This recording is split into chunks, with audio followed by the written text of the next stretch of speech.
Welcome to episode 29 of the Gooner Fanzine Arsenal Woman podcast. I'd love to say we're staying in the warm while everyone else is braving the cold in Norway, but it's not particularly warm here in England. I'm in Derby, Daisy's up in Manchester, but we do have some Gooner representation over in Oslo for Arsenal Woman versus Valerenga. In an hour or so, our photographer Susie Lycett is going to be at open training. I've just heard from Renee Slagers and Frida Marnham on the press conference. I jumped onto the Zoom call for that one, and we'll also have Lumi Limiscalio doing some video content out there, so you can keep an eye on that for the next few days. But we'll have the usual live blog and player ratings to come tomorrow. It's an evening kickoff, and we'll have Susie out there exclusively for the Gooner Fanzine with her photography. So loads of coverage to come. Really pleased to have Susie out there, and she's braving the cold, rather her than me. After I just about got through the 2 degrees at Chesterfield last night, I don't think I could manage -7 in Oslo. And Daisy, look, we've got to touch on Susie. Have you seen her picture of Beth Mead celebrating on the weekend? Absolutely. Honestly, she every time I see her photos, it impresses me even more. But I think that was one of probably the best that I've seen. And I was going to say, speaking of the cold weather, because that one was maybe not Bring it quite on the in. temperatures they might be getting in Norway this week, but for sure it was a cold one at the Emirates. A wet one, maybe more than a cold one. But when you're sitting under the really poorly designed stadium where it just drips on you 24/7, these new seats are not quite the best in that sense. Yeah, and the rain is sort of coming down in the picture as well. You can sort of see that in the background. And yeah, Beth Mead staring straight down Susie's camera. Quite intimidating, actually. The more I look at it on my screen, actually, she's sort of screaming at me as I look at it. Sabrina D'Angelo, picking the ball out of her own net. Mariona celebrating in the background. First thing I said to Leif, obviously the Gooner editor, was, "Look, next fanzine. This is surely this is up there in terms of photos that we're going to use for a front cover." But Susie's a bit of a perfectionist. I think she wants to play around with a few things. But I mean, I don't know anything about photography, but that's got to be a dream sort of shot, isn't it? When they run straight down and look at you. And if you haven't seen it, head over to my player ratings piece, or head over to any of Susie's social media channels, or the Gooner fanzine as well. It's simply brilliant. But it doesn't get a lot better than that for a photographer. Absolutely, and obviously, I think that's what you come to expect as well. A lot of her shots are just like that, and what a game as well. I imagine this is the perfect game for her to get the photos. There was a lot of maybe a little bit more of a celebration than usual from a lot of the players. I think Beth's one of the players that stands out for me. I think she always sort of does some kind of celebration. It's usually her little scream into the camera, which Susie obviously caught brilliantly. We're starting to get a little bit more from Russo, I think. Stina's still a little bit humble in that sense, but yeah, I think that they're the kind of the best games to get those kind of photos in when you've got 4 opportunities at least to get a happy photo and a passionate Leah Williamson at times as well. I did think that though, watching the highlights, I thought they've got to be one of the worst teams in terms of celebrating goals. Like Yeah. there's a little element of like when I score at five-a-side and I'm almost embarrassed because I'm so bad at football. It's like if I've scored against you, I almost apologise because it's like it shouldn't Yeah. be happening. But that shouldn't be the case for Arsenal women. We should be very much used to scoring goals and enjoying them as a team. And I have no doubt they do enjoy them as a team. But there is a bit of an element of what do we do when we score. And I think they are quite polite with it a lot of the time, aren't they? I don't know. There's just something a little bit weird in terms of once you see a tweet about it, pointing it out, you actually notice it now for every goal. And I was watching it back on the highlights going, it's not actually great. And Susie talked about it before. And she's always said Frida Marnham is the best one in terms of actually really giving it large when she celebrates, running over, jumping in the air, sort of screaming.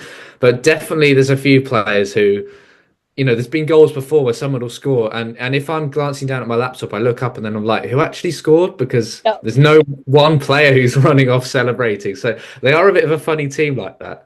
Yeah, I think we used to do it maybe a lot more than we do now. At times I wondered if it was the the match that we were playing in, for example, a little bit of respect to Villa in that sense. But then we saw Alessia's North London derby. I don't think that one disappointed. That was a great shot that we got of her sort of grabbing the badge in that sense. And I'm going to say that wasn't accidental, and she definitely did that on purpose. It seemed like it anyway. But you've got I think you've got the likes of. I thought Marnham in the derby didn't really celebrate. I thought we've had goals yesterday.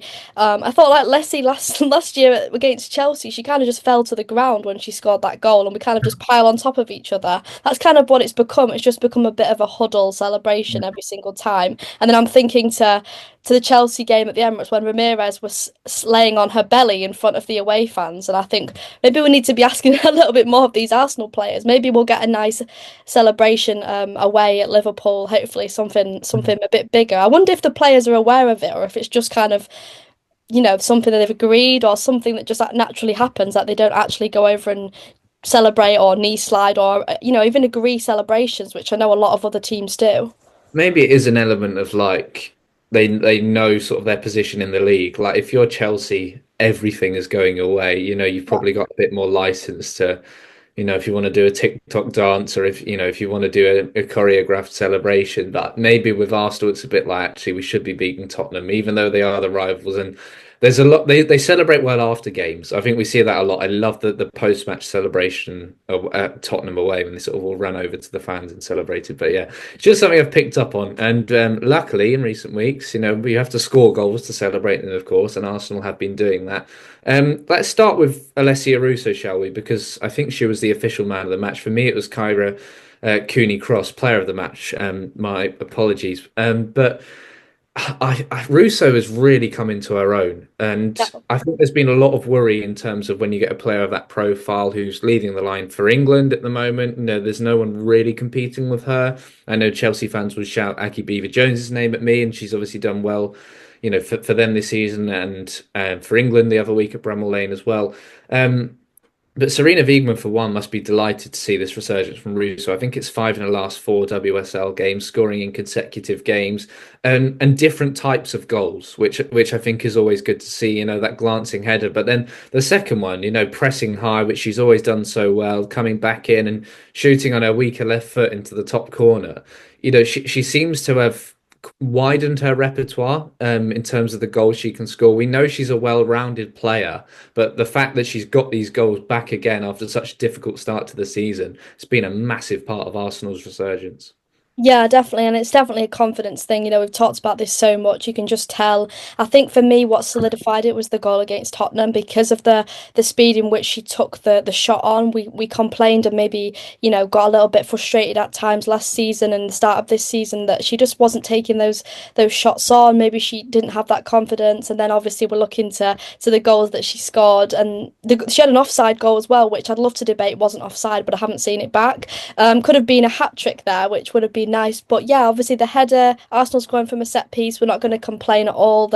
Maybe, Sabs could have done better in goal, but I think things like that is exactly what we've wanted to see. It's 6 in 8 under Renee for Alessia Russo, which I think anybody would be happy with. All-round players always been quite good. We've always kind of said she's been everywhere. She really can hold the ball up pretty much against anybody, and take on anybody. The strength, I think, is a really underrated characteristic that we don't talk about a lot. I think she doesn't maybe look like that at first. You don't get that as a first impression, but if you watch her, she's incredibly, strong at holding players off, moving players on and kind of getting the ball forward. And then obviously she's added to that she can score headers, she can turn, beat a player in her own box, win it back and score. You've got fast finishes in the box under pressure. So I think, yeah, it's definitely a resurgence, and I think a lot of that is down to Renee working with these individual players to try and improve them. Because if we're thinking about it, she's not the only player that we've seen that's had this sort of comeback, so to say, or improvement under Renee. I think we've got many on that list that we could talk about. Steph Catley, Leah Williamson, Frida Marnham. There's so many that we could name. Caitlin Ford, pretty much the entire squad. But yeah, I think for me, Russo stands out as one of the key ones that's improved so much under Renee and just seems to have been that player that we kind of knew was in there all along. Beth Mead with another goal. I Yeah. think probably the strength of it was in the build-up in terms of some of that one-touch football. Mariona was involved, Caitlin was involved down that left-hand side. But Mead's confidence, she seems to have got that back. And, she's been one of the most vocal players in terms of, how Renee's put a smile on their faces again. And as you say, there are so many players across the park who really have flourished under her and progressed. And, if there is a new manager to come in, they will find the team in such a better place, than Jonas Eidevall left it in the end. And look, just firstly, some of that one-touch football, I want to come on to the defending later, but the one-touch football for Mead's goal is probably the worst one of the game, but build-up wise, in terms of finishing, but build-up wise, absolutely superb. That's what we want to be seeing as Arsenal fans. Yeah, definitely. And I think for me, you talked about a lot of the players who could have got player of the match in that game. Russo, Cooney Cross. I gave a huge shout for Mariona. I think she does so much of the work she sort of slotted into that midfield position a little bit more in this game. She was really involved in a lot of the, build-up play, a lot of the movement of the ball. She really, honestly, she ran the length of the pitch with the ball and nobody could get it off her. They practically had to jump on her back to try and stop her. She nutmegged somebody with a tackle. She was doing like flicks and tricks, and it was honestly, I think she is one of the most skillful players potentially in the game. Full stop. I think she has that as one of her strengths. But we're starting to see those relationships building. Playing it in, out, and then sort of overlapping runs. It's something we've talked about so much, but it really reminded me, of that Champions League game. I think it was it.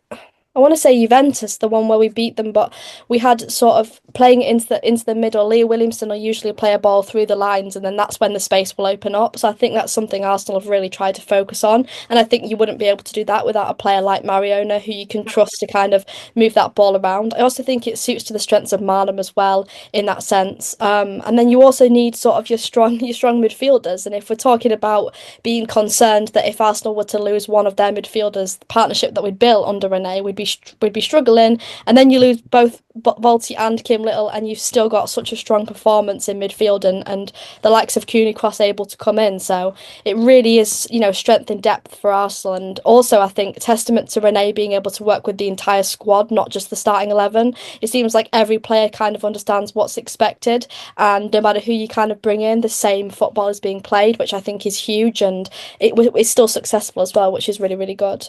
Hmm.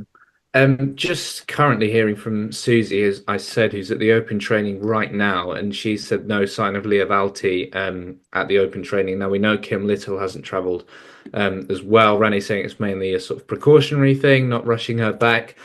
So that'll mean another game, which offers some other players the chance in midfield. It was Kyra Cooney Cross who partnered Mariona Caldente, dropping into a deeper role. Now, often turn into a 4-1-4-1 with Caldente and Marnham playing in behind Russo. We know with Mariona as another player is physical, who works hard, who can carry the ball well.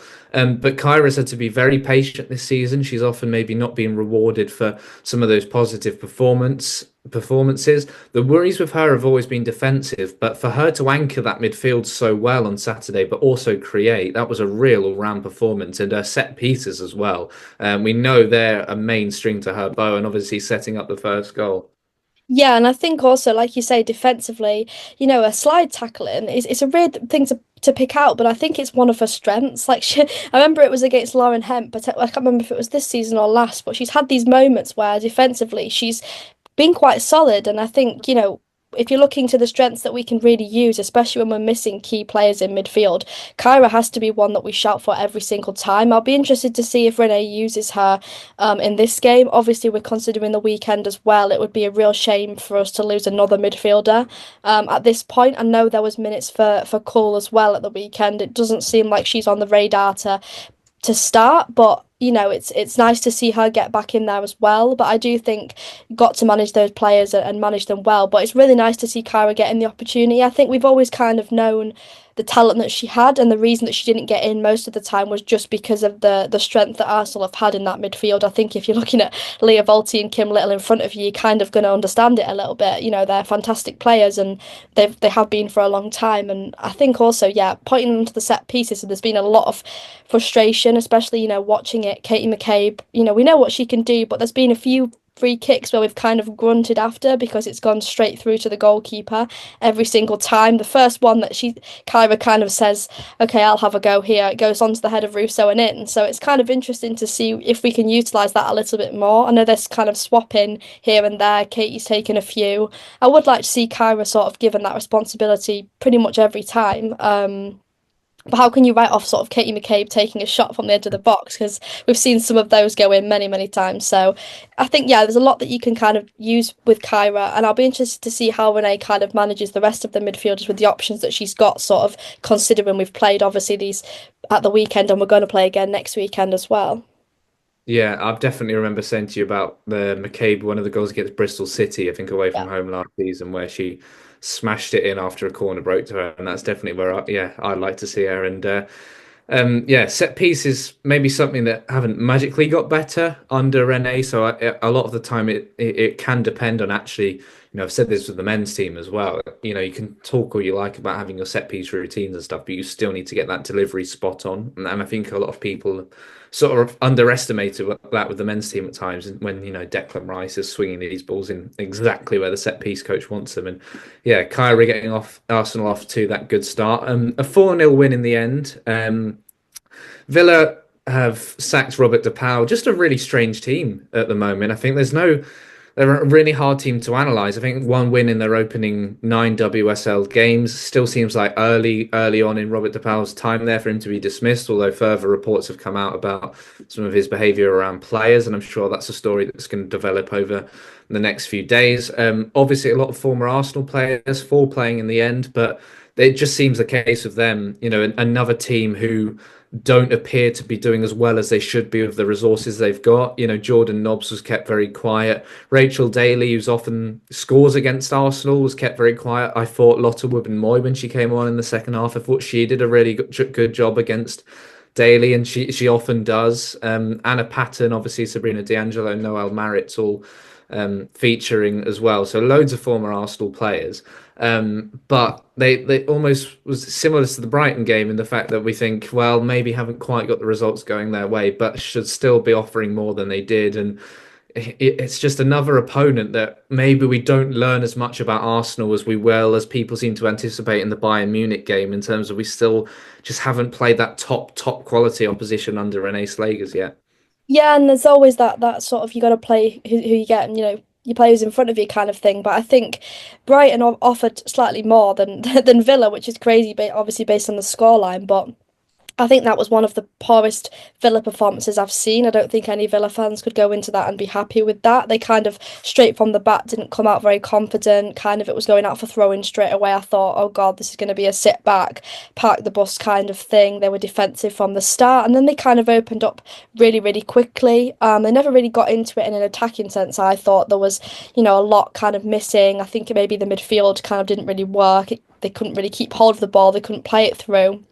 They didn't Mm. utilise Rachel Daly to her best abilities. I think she's quite a similar player to Russo. You often find her in that midfield, dropping deep, trying to receive the ball, and she's got nobody really to play it onto. A lot of balls they tried to play it out wide, and it kind of really just wasn't working. It was going straight out for an Arsenal throw-in, and that kind of gives Arsenal a chance to build up, and we know that's what we like to do the most. So it was really interesting, and I think on paper, another one of those where you look at that side and you think, okay, they've had the right players here. They've been given the resources, they've been given the transfers that they want. They've brought some really good players in. I think the likes of Gabby Nunes is a great signing. I think she's a good Record player. signing. Yeah, Yeah. and she coming on off the bench. Should she really be? Should she be starting in that game? I'm not a manager by any sense, but you've got Maz Pacheco, who I thought was at the time one of the best fullbacks. She can't get a Yeah. game, so it's very strange decision wise, and I think that side just didn't work for me. You've got some really strong players in there, and I was gonna, praise certain individuals, and I think there are a lot of great individuals in there, but as a team, it's not working. And again, they're not really a challenge for Arsenal. But you've got to say, even those ones that did come in, there was a few deliveries into the box Arsenal dealt with quite well, and that's something we wanted to improve on massively. And I think also, defensively, Arsenal have been quite solid. Even if the chances that they have faced, the likes of Leah Williamson and Steph Catley together has worked so well. Like you say, Lotte Wubben-Moy coming in, you can only face what's in front of you. But when those sort of opportunities have come, take the Brighton game, Villa game, for example, Arsenal have stayed pretty strong and pretty stable, and they've improved so much in that sense. And I'm more confident now going into those tougher games, Bayern, Chelsea. We've got an awful run of Chelsea, City, Tottenham I've seen, so that's going to be interesting. But those are kind of games where you're really going to see, okay, how much of Arsenal improved defensively, as well as obviously scoring the goals. Yeah, and that's the thing as well, isn't it? In terms of you look at the Everton game, Leicester game, where we struggled early this season under Jonas Eidevall, and we say, "Oh, these are the teams you have to be beating." And then when we beat them, we're like, "Oh, well, it doesn't matter. You got to beat them anyway." So actually, Yeah. there's a lot we can learn from these games. 5 clean sheets and 6 now for Arsenal in all competitions. You look at some of the defensive errors, the lack of organisation that ultimately cost Jonas Eidevall his job, even though, as you say, he resigned. But the results wise. That obviously struggling against low blocks has been a massive feature, but that you can sometimes get away with that by winning 1-0. But then when you come up against the bigger teams and your defense suddenly, it isn't playing as it should be. Those were the real problems in the end for Jonas, as I've said before. But 5 clean sheets now in six in all competitions. Firstly, your thoughts on the defence, and secondly, is Daphne Van Domselaar our Arsenal's number one? Have we got to call it like it is now because she seems to be starting every game and she's keeping clean sheet after clean sheet.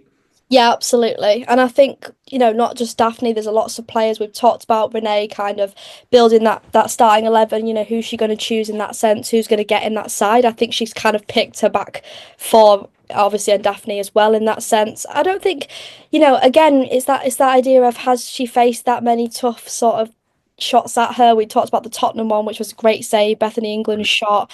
Again, I still think she's been quite solid. I don't think she was tested too much really against Villa, so it's kind of hard, obviously, our old side. But in terms of that Yeah, side as no well, no saves against Villa. Just had a look yeah, at them. yeah. I So mean, yeah, very hard. was there no shots on target for Villa at all? There were 7 shots, and I've got to do a fair bit of scrolling down. None on target. Yeah, none on target. So, Yeah, I mean, but as you say, Rachel Daly, Ebony Salmon, Chastity Grant, a lot of excitement around her, and then Jordan Nobbs needs no introduction. So it's still that's again proof that the defense have done well in front of them. And the one moment for me that stands out in terms of Villa attack was that Steph Catley recovery tackle when she was yeah, a good 10 yards off the player who's running behind. I think it was Grant, who should have got an early shot away. It was either her or Salmon, but still fantastic recovery challenge from Catley, who just is a centre back now. I think that's how it is. She is well and truly been converted. yeah. And this is the thing, and we talked so much about kind of what that centre back position was going to look like, who was going to come in. You got the likes of what we thought was Ruben Moy and Kadina kind of fighting it out, and then all of a sudden you've got Steph that's come in sort of temporarily into that role and made it her own. I think both centre backs deserve their praise. Leah has come completely out of her shell. I mean, look at this Arsenal side. We've scored under Renee, we've scored 24 and conceded 2. I mean, anybody's got to be happy with that. The 2 goals that we conceded, maybe you could have even said, could we have maybe prevented that too? And when you're going into these big games, it's that solid starting 11 that you need, and it's that solid defence. I think Steph deserves her praise, but I also think, fullbacks, we always talk about kind of the likes of Emily Fox. I mean, you could go with the whole team at this rate, but if we're talking defensively, I think centre back partnerships are huge, and they win you games. They win you games across the season, and they win you big games. And if Arsenal are going to get into those big games later in the season, I've just seen all the teams that are in the quarter-final draw as well, which has made me a little bit scared because there really is no easy teams. So it's going to get to that point in the season. We're going to face these kind of opponents, and we're going to need that strong back line. And it'll be interesting to see kind of where Manu Zinsberger fits into this side now. Obviously, you get to the point in the season where you get a couple of cup games. I imagine she'll probably start in that FA Cup draw that we've just had, but apart from that, I think why change something that's working? And it would only really be injury to any player that would kind of change that at this point. Just finally, then, sort of touching on the Valerenga game tomorrow. So, if there's no Kim Little and Leah Walti as we expect, how would your midfield shape up? Obviously, I thought Frida Arnhem would play alongside Kyra and Mariona in the 10. Obviously, that's not how it worked out. With Mariona playing on the left of Kyra and then looking to move forward a little bit more. Is this an opportunity for Katrina Kuhl? A lot of talk about how people expect her to leave in January. Sometimes with a player like that, you just accept, well, they'll continue on the bench. There's no need for Arsenal to really try and force her into the team unless they're trying to get that little bit more money for her. Potentially, is this an opportunity for her, or do you think Renee? I mean, at the end of the day, you talk about avoiding some of those big teams. You need to win tomorrow. You need to win against Bayern Munich, of course. Yeah, for me, I don't imagine that Renee will. I was surprised to kind of see her come on in that game. I know we've been calling so much for Rosa Kafaji to see more of her. Big question marks about whether she might have a role to play, against Valerenga. I do think that's still a question mark because she hasn't quite been given that role and that trust yet. We haven't seen much evidence to show that Renee is going to change that side. She's obviously been given little options in terms of she can't pick Leah Walti, she can't pick Kim Little. So for me, I don't think she will change anything. I expect to see a very similar side go out. It's not going to be one of those, like you say, where you can come out with a completely different starting 11. My biggest point that would maybe raise would it would potentially be Zinsberger that might get in, but at this rate, like you say, you've got to win these games, so it might even just be the exact same starting 11 again.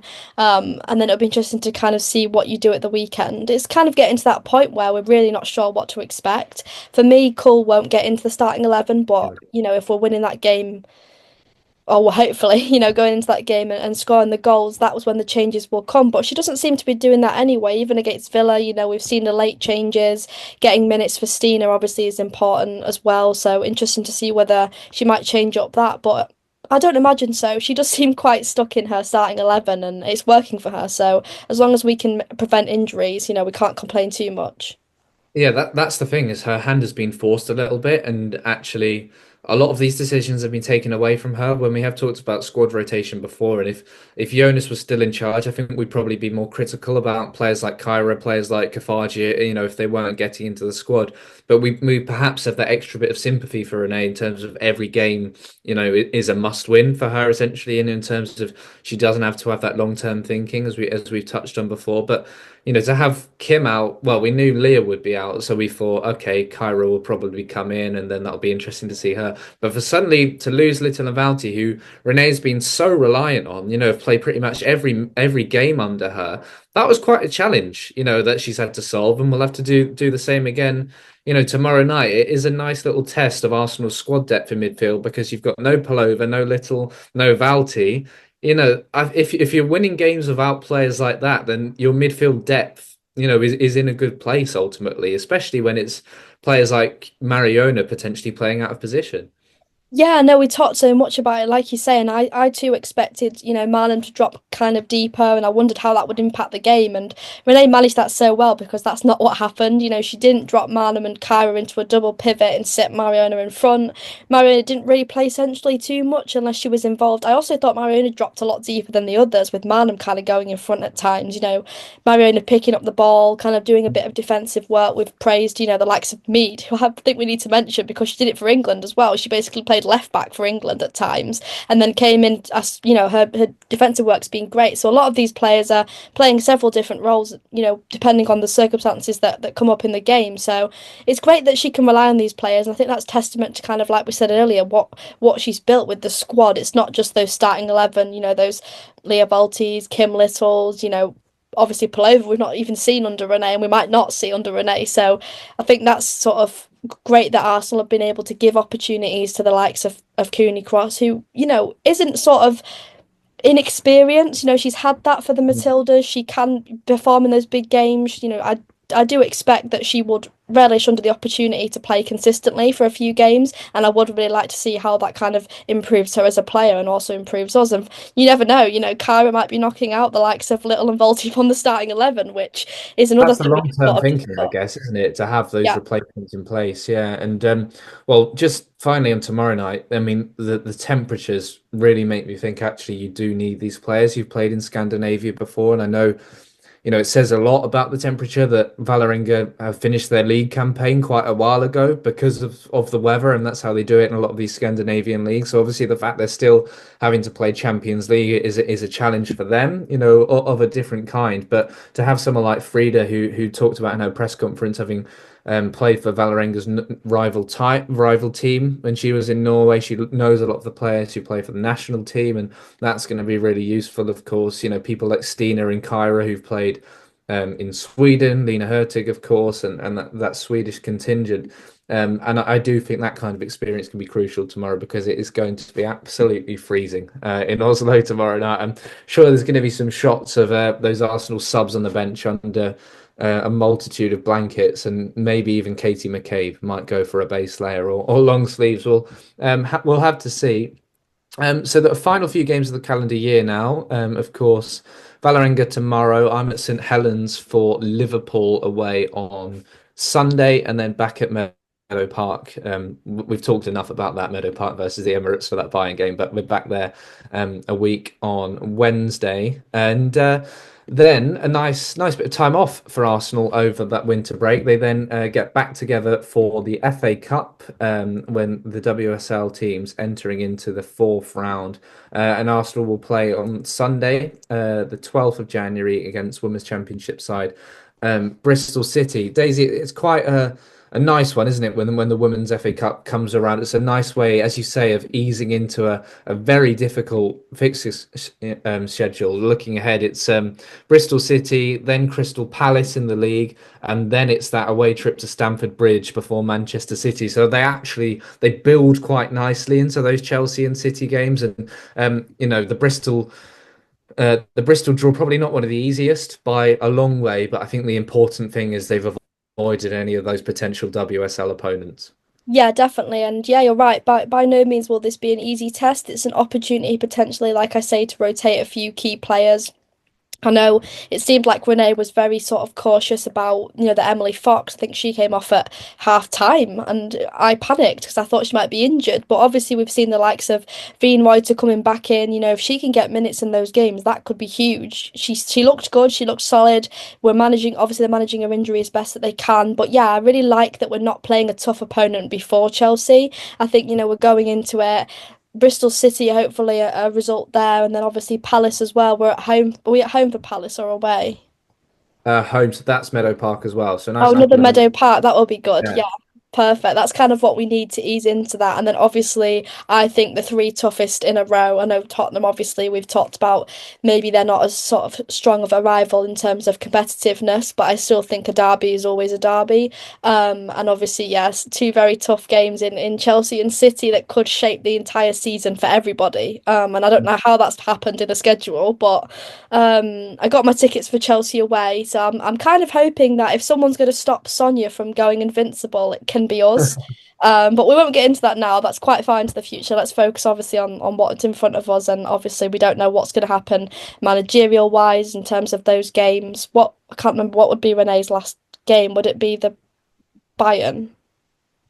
Yeah, as things stand. Yeah, Yeah, then we thought that would be the case in the last international break, didn't we? And then true. she was like, "Well, I'm back taking the press conference again," and yeah, here till the new year as things stand. So, just having a look at Bristol City. Obviously, we saw them twice last season, caused Arsenal a few problems at Ashton Gate, less so in the reverse fixture at Meadow Park. Relegated from the WSL, it was sort of a difficult season for them all year long. Lauren Smith dismissed at the end of the season and is now the England under-19s head coach as well. So Stephen Kirby has taken over. But I saw them a couple of months ago against Sheffield United, and they won 4-2 at Bramall Lane. And what they have done well is kept quite a strong contingent of the squad that they did go down with, and certainly attacking wise, I think there's a lot there to like. Lexi Lloyd Smith scored on that day. Jamie Lee Napier has played WSL football. And the important player, of course, is Amelie Testrup, who was their top scorer last season. She stayed on as well. A couple of people have asked about Maddie Earle, who's on loan there from the under-21s. Now, I understand her loan expires in January. Whether they look to extend that, I'm not sure, because she's barely played. She's barely started for them. So she's mostly come off the bench, which you probably expect, for a team like Bristol City, who have done well in that league. But whether it makes sense for her to come back and play more regularly for the under-21s, or look at another loan perhaps in the third tier, we'll wait and see. But obviously last year it was Watford and those three Arsenal loanees played against us. Michelle obviously scoring. So third in the championship at the moment, and for them, I think that I'm not going to say they'll fancy their chances of an upset, but if you're going to have a look around and maybe put some money somewhere, there's worse games to look at, and I don't want people to quote this going, oh, when Arsenal wins 6-0 or whatever, but I think that they'll be showing plenty of respect to the Robins. That's what I will say. Yeah, and I think you always can make that point. You never know which way it's going to go with Arsenal, especially. They're so unpredictable, no matter what it is. I do think you're right. I do think it could be a tougher game than we're expecting. But we've also looked at the likes of the games that we've seen recently. You know, comparing that to what we saw against Leicester, now we've got the likes of the Brighton game, the Villa game to take into consideration. It does seem very different. I thought maybe we couldn't take Brighton as an example because it was a one-off, and we've done it again. We've obviously continued in terms of those teams that we've played that are kind of lower level. I do think maybe Bristol City might have more to offer in attack, like you say, so it could be more of a challenge defensively. The real thing with these kind of draws is you hope, don't you, that you can rotate a little bit at this point in the competition. You kind of hope that you can give the likes of, even if it's Kafaji or Cool or Hurtig, a chance to, or Beanwaiter, a chance to play.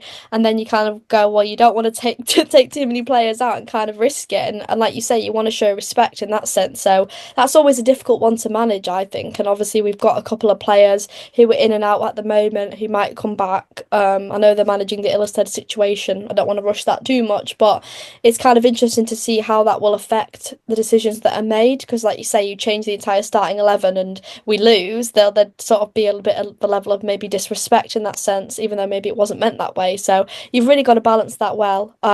It will be interesting. I think the advantage for us is at home. I wouldn't have liked to play them away.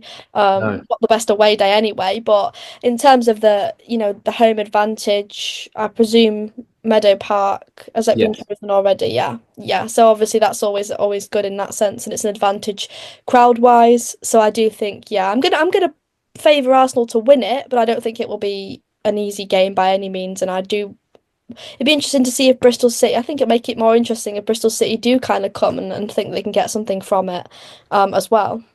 Yeah, you certainly hope so. For them, and obviously it's a competition Arsenal haven't won for quite a while now, and we've spoken at length on previous podcasts about actually, we've talked a lot about the Conti Cup, but the FA Cup is that is the big one. That's the historical one, and obviously Arsenal have won it more than any other teams. Just touching then finally on that fixture schedule for January, if a new manager is to come in. Does this place a bit of urgency for Arsenal? The fact that they've got Chelsea and City away towards the end of the month, and they've got, we don't want to write these games off because obviously you don't want to get knocked out of the FA Cup, and Crystal Palace have proven they can beat teams on their day. But you really want to get that manager in place for Bristol or Crystal Palace, don't you? You don't want them starting off at Stamford Bridge away. Yeah, I think if you think about how short the WSL season really is, I think if we were looking at the 9 point gap, pains me to say, between us and Chelsea, if we really have any chance of pushing towards maybe second or even pushing towards solidifying third, and I'm not going to say first by any means, I'm never going to say that, but closing the gap and really pushing, you've got to beat Chelsea, you've got to beat City, you've got to put the pressure on those teams. You can't expect them to drop points. We've seen it's not going to happen just yet with Sonia. Whether that continues, we don't know, but yeah, I mean, to come into a game like that would be extremely tough, even with what Renee has built. I kind of think it's just going to be an endless cycle of, well, Renee has to stay for this period because we've got so and so coming up, and she'll just never leave because we'll just keep saying stay for another month, and we'll get Chelsea out the way. And then this is the thing with the kind of season how it works in women's football. It never really ends. It's never really an easy cycle. You have a few easy games here and there, but there's always a run of games that are difficult. So yeah, I think you've either got to make that decision sooner, have somebody come in a couple of games before, or wait. It'd be interesting to see how they manage that. I think a lot of obviously fans are hoping and praying that Renee stays. But it does seem like Arsenal are not. They're a little bit reluctant in the sense to say whether that's going to happen or not. So it does kind of, there's still major major question marks in that sense, I fear, about what's going to happen next. And let's hope it's not sort of stepping out at Stamford Bridge with a new manager and us all sort of getting a little bit nervous in that sense. Yeah, I think Renee's owed a big bottle of something nice for Christmas actually, because if she hadn't been as successful as she had, I think fans would be a lot more impatient, and Yeah. Arsenal would have had to rush into an appointment that maybe would have been not their first choice, or not the one that fans would have wanted. Not saying that they're going to get the perfect person come January, but goodness me, Renee's bought them some time, serious time, and also, given them a real option to just tell her to keep going if she wanted the job. But I almost think it's gone understated in actually, if she hadn't done as well, if she wasn't still unbeaten potentially, or if she had just carried on as Jonas had left off, then Arsenal would suddenly be under a lot more of the spotlight because they're certainly taking their time. And for them, I think they can phrase it as, look, we don't want to rush into it. Renee's doing well. But actually, they've been a little fortunate here in how well she's done.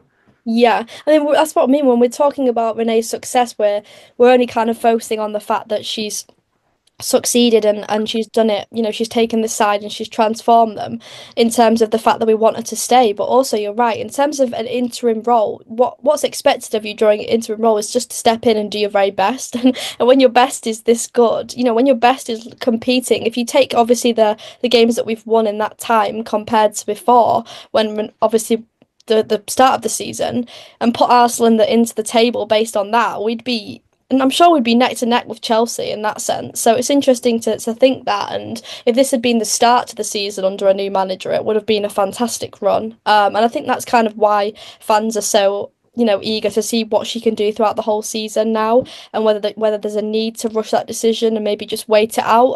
It seems like Arsenal are kind of agreeing with that at the moment, but we don't know if that might change in the next month or so. But I think, yeah, obviously you've got to give Renee her flowers, and we have been doing in every single way. Don't we? We haven't kind of ignored that by any means. But yeah, I hope obviously it continues no matter what.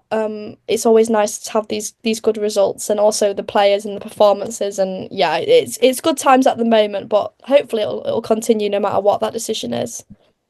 Yeah, absolutely. I feel like I think people would be a fair bit more critical of Arsenal if the results weren't going. And obviously Yeah. that's very simple, but the fact Renee has done well has taken a lot of pressure away from actually what's going on with this managerial appointment and why is it taking so long? And the answer probably is because, as we've said all along, there aren't that many obvious candidates out there, and you've got to do a fair bit more digging, and obviously Eden moving on as well, probably wasn't at an ideal time. So, yeah, so we'll be keeping an eye on that, and Claire Wheatley and co will not have a quiet Christmas, I'm sure. We'll be continuing on that managerial search. Will I see you at St Helens on Sunday? You will. I don't often miss a Northern away day, do No, I? So I was going to very much say. looking forward to this one. It's only around the corner. Well, not anymore, but it used to be until they changed the stadium. But yeah, I'm hoping it'll be a good game, and obviously Liverpool not at the best at the moment either. Obviously coming back off that 4-0 loss to Man United. So interesting to see kind of where that goes, really. I think you would put this down on paper maybe a few weeks ago as a tougher test for Yeah. Arsenal. Is it now? I don't know. It's interesting to say whether they're on par with Villa, Brighton, etc. Obviously we beat Tottenham as well, so I think kind of a similar test again. But they've got their strengths, and they've come up against some tough teams that give them a run for their money. So I'll be interested to see how that kind of goes as well. Yeah, I'm looking forward to watching Sophia Smith. Actually, that's the one player who stands out for me. Liverpool, that squad doesn't change a lot, but Sophia Smith definitely the exciting one and the sort of player that's going to help take them forward. A lot of injuries at the moment. Well, I'm coming up from Derby. The train options were either get to the ground at 1 o'clock or get into St Helens at 11. And you know me, I like to be there early, so I'm going to have some time to kill. So I'll hopefully see you at the pre-match meetup in St Helens. To all of you watching in Norway, have a brilliant time at the game tomorrow night, and enjoy Oslo as well. We're very jealous. It looks absolutely beautiful. And keep an eye out for all of our coverage, but particularly Susie's photography, who's out there now, and we'll have all the usual coverage to come tomorrow night.